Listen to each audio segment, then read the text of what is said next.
बंधूंचं स्वागत.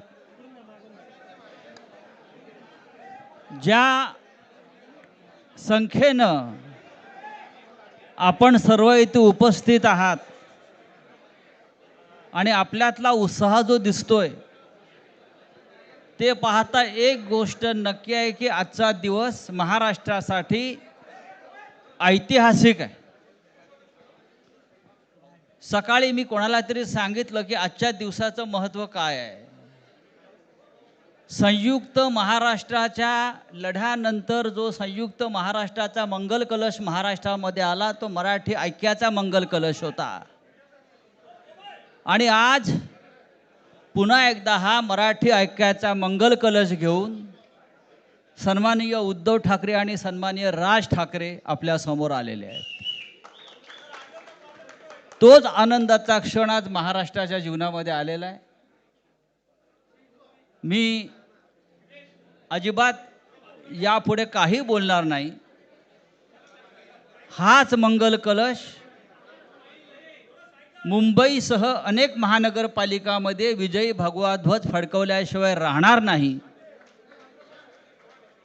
आणि या महाराष्ट्राला फक्त ठाकरेच नेतृत्व देऊ शकतात आणि महाराष्ट्र ठाकरेंच्याच मागे जाईल हे सांगणारी आजची पत्रकार परिषद आणि आजचा दिवस आहे.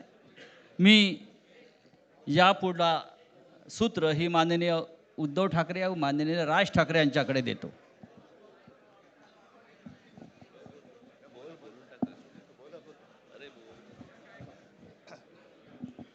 बघा एवढं आमचं एकमत झालेलं आहे.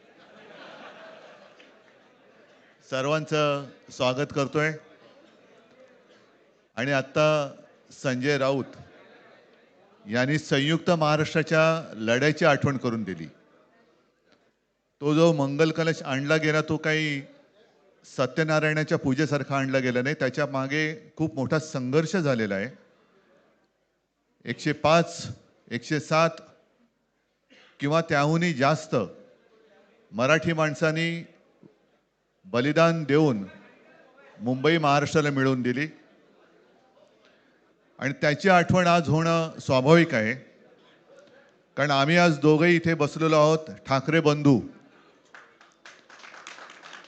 आमच्या दोघांचेही आजोबा प्रबोधनकार हे संयुक्त महाराष्ट्राच्या लढ्यामध्ये पहिल्या 5 सेनापतींमधले एक सेनापती. त्यांच्यासोबत माझे वडील म्हणजे शिवसेना प्रमुख हिंदू हृदय सम्राट बाळासाहेब ठाकरे, राजचे वडील म्हणजे माझे काका श्रीकांतजी ठाकरे, म्हणजे अख्खं ठाकरे घराणं त्यावेळेला मुंबईसाठी संघर्ष करत होता. त्याच्यानंतरचा इतिहास मी काही आता तुम्हाला सांगत बसत नाही. पण मुंबई महाराष्ट्राने मिळवल्यानंतर मुंबईमध्येच मराठी माणसाच्या उरावरती उपरे नाचायला लागले आणि त्यावेळेला न्याय हक्कासाठी शिवसेना प्रमुखांना शिवसेनेला जन्म द्यावा लागला. साधारणतः 60-65 वर्ष आता होतील. पुढच्या वर्षी शिवसेनेला 60 वर्ष होतील. इतकी वर्ष व्यवस्थित गेली आणि आज परत आपण पाहतो आहोत की मुंबईचे लचके, मुंबईच्या चिंधड्या उडवायच्या हे मनसुबे त्यावेळेला ज्यांना मुंबई पाहिजे होती त्यांचेच प्रतिनिधी जे वरती दोघं जण, वरती म्हणजे इकडे नाही दिल्लीत बसलेले आहेत, त्यांचे मनसुबे आहेत. आणि आत्ता जर का आपण भांडत राहिलो तर मग तो जो काय संघर्ष, ते जे काय हुतात्मा स्मारक आहे त्याचा मोठा अपमान होईल. आज आम्ही आमचं कर्तव्य म्हणून एकत्र आलेलो आहोत आणि मी मागेच म्हटलं एकत्र आलो आहोत ते एकत्र राहण्यासाठी. यापुढे मुंबईवरती आणि महाराष्ट्रावरती कोणी वाकड्या नजरेने किंवा त्यांच्या कपटी कारस्थानाने महाराष्ट्राला मुंबईपासून किंवा मुंबईला महाराष्ट्रापासून, मराठी माणसापासून तोडण्याचा प्रयत्न करेल त्याचा राजकारणात खात्मा केल्याशिवाय राहणार नाही. शपथ घेऊन आम्ही मैदानात उतरलेलो आहोत. उत्साह अमाप आहे. मी तुमच्या सर्वांच्या माध्यमातून मला कल्पना आहे की आज केवळ महाराष्ट्रच नाही तर अख्खा देश बघतोय. मी सर्वांना विनंती करतोय, आवाहन करतोय आणि एक सूचना सुद्धा करतोय, कारण मागे विधानसभेच्या वेळेला भारतीय जनता पक्षाने जो एक अपप्रचार केला होता, बटेंगे तो कटेंगे, तसंच मी मराठी माणसाला सांगतोय की आता जर का चुकाल तर संपाल, आता जर का फुटाल तर पूर्णपणे संपून जाल. म्हणून परत एकदा तुटू नका, फुटू नका आणि मराठीचा वसा टाकू नका, हाच एक संदेश मी आमच्या आज दोघांच्या युतीच्या निमित्ताने संपूर्ण महाराष्ट्राला देतो आहे. आणि मला खात्री आहे की मराठी माणूस हा सहसा कोणाच्या वाटेला जात नाही, पण त्याच्या वाटेला जर का कोणी आलाच तर त्याला परत जाऊ देत नाही. मी सगळ्यांना परत मनापासून धन्यवाद देतो. आणि राज,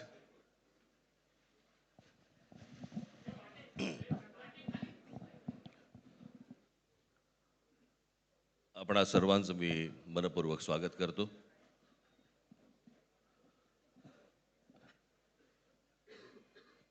जे काय बाकी बोलायचं आहे ते सगळं जाहीर सभा जेव्हा सुरू होतील त्यावेळेला बोलूच आम्ही. परंतु माझी एक मुलाखत झाली होती आणि मी मुद्दामून आठवण करून देतो त्या गोष्टींची. आणि त्या मुलाखतीमध्ये मी असं म्हटलं होतं की कुठल्याही वादापेक्षा आणि भांडणापेक्षा महाराष्ट्र मोठा आहे. आणि मला असं वाटतं तिथून त्या आज आम्ही एकत्र येण्याची सुरुवात त्या वाक्यापासून झाली.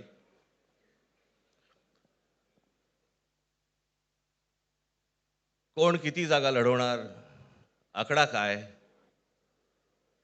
हा नाही सांगणार तुम्हाला.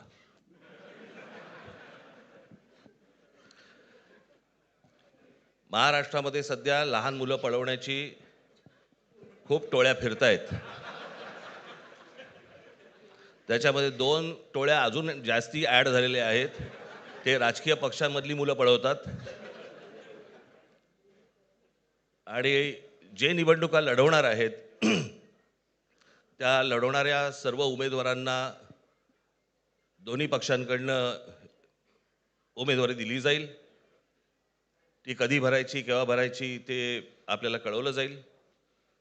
आज फक्त आपल्या समोर एकच गोष्ट मी आपल्याला सांगू इच्छितो की बरेच दिवस ज्याची प्रतीक्षा महाराष्ट्र करत होता, ती शिवसेना आणि महाराष्ट्र नवनिर्माण सेनेची युती झाली, हे आज आम्ही आपल्याला जाहीर करत आहोत.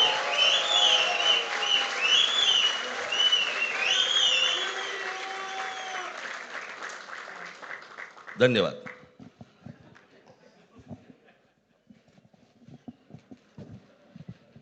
आकड्याचा खेळ संपला ते बरं झालं.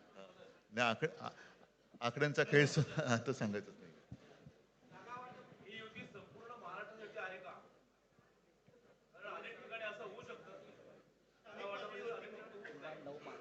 अजून अजून बाकीच्या महापालिकांमध्ये सुद्धा कालपर्यंत युती झालेली, जशी नाशिकमध्ये झालेली आहे, बाकीच्या ज्या महापालिका आहेत त्यांची सुद्धा त्यांच्या तिथल्याही युतीवरती आज उद्याच शिक्कामोर्तब होईल.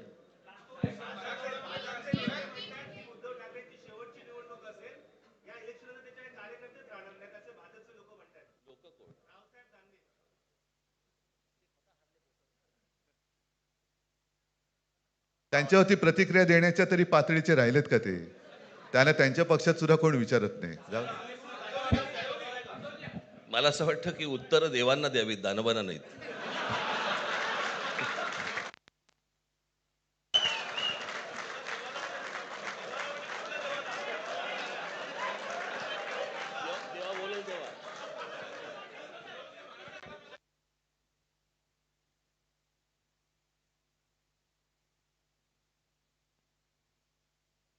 मुंबईचा महापौर मराठीच होणार आणि तो आमचाच होणार.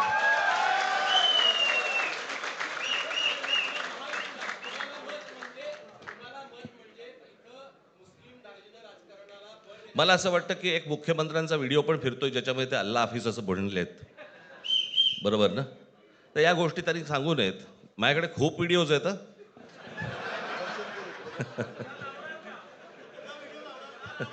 काय ते काय बोलतात त्याच्यावरती माझे व्हिडिओ तयार असतील.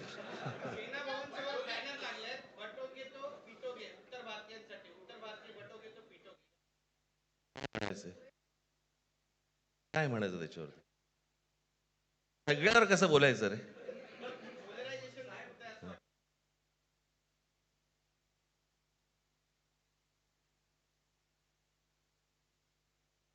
मला असं वाटतं आज मुंबईचं मी तुमच्यासमोर आम्ही जाहीर करत आहोत आणि बाकीच्या जशा अशा होतील तशा तुम्हाला कळवलं जातील.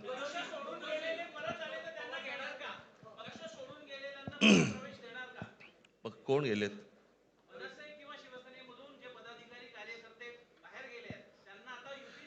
येऊ तर देत पहिलं. हे जरतर वरतीच खूप असतं सगळं.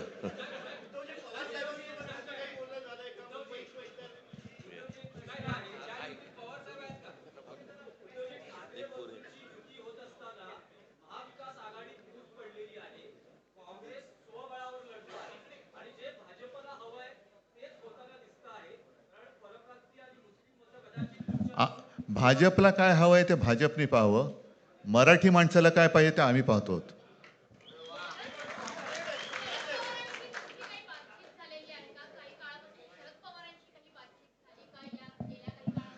चर्चा सुरू आहे. चर्चा सुरू आहे. बघू त्यांच्यात. आम्ही आज आमची युती जाहीर केलेली आहे, शिवसेना आणि महाराष्ट्र नवनिर्माण सेना. जे जे महाराष्ट्र प्रेमी आहेत त्याच्यात काही भाजपातले सुद्धा अस्सल मराठी आहेत, ते सुद्धा येऊ शकतात.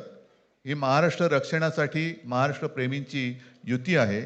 त्याच्यात काही जण भाजपमध्ये सुद्धा आहेत, त्यांना हे जे काही चालले ते पाहवत नाहीये किंवा सहन होत नाहीये, ते सुद्धा येऊ शकतात.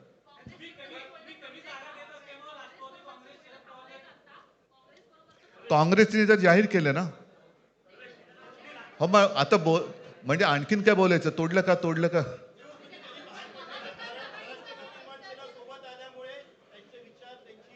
बघा, मला बाकी कोण काय म्हणते त्याच्याशी काही कर्तव्य नाही. मी परत एकदा सांगितलं, महाराष्ट्राला आणि मराठी माणसाला काय पाहिजे ते आम्ही दोघं बघतो.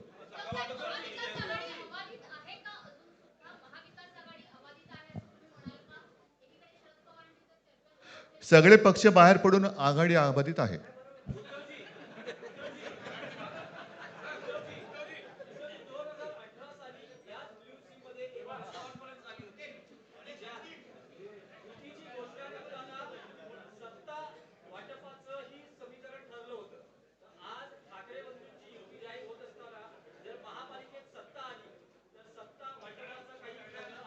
त्यावेळेला आम्ही हा निर्णय जाहीर केला होता आणि नंतर काय झालं तुम्हाला माहिती आहे.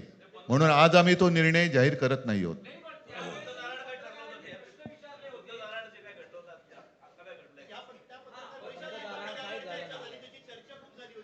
आता आमचं दोघांचंच घर आहे ना, दार बंद कशाला करायचं?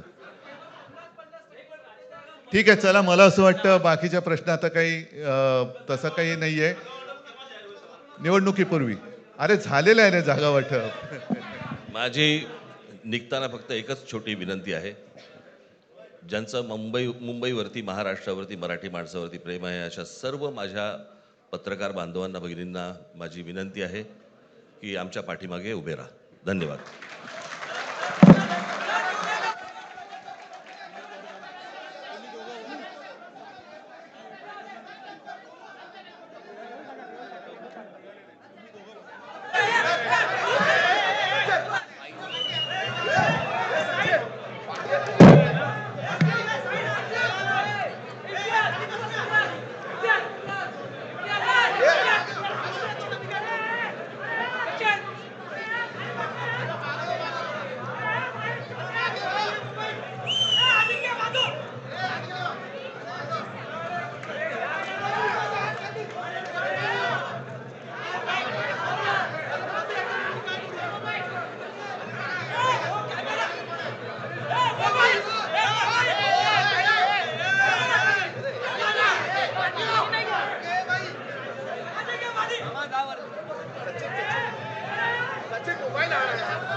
राजेश